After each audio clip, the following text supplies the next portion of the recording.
Dan sebab itulah doa kau Tuhan tak makbul. Kemakbulan doa kita bergantung kepada keyakinan kita yang Allah akan makbulkan. Sebab itulah endingnya diorang hari seterusnya semua bawa payung.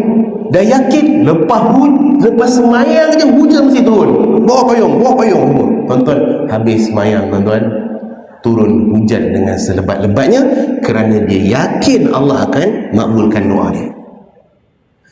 Tuan-tuan, bukan Tuhan tak makbulkan doa, tapi kita yang tak yakin Allah boleh makbulkan doa.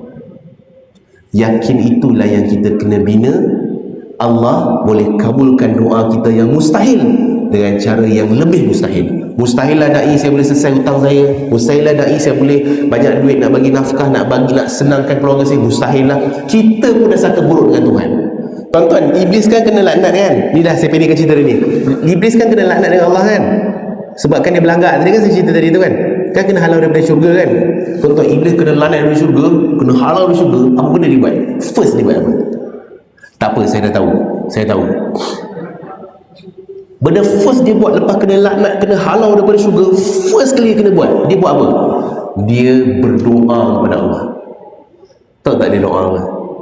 Ya Allah, disebabkan kau dah laknat aku, tolong panjangkan umur aku sampai hari kiamat, supaya aku boleh sesatkan sesesat-sesatnya anak cucu Adam.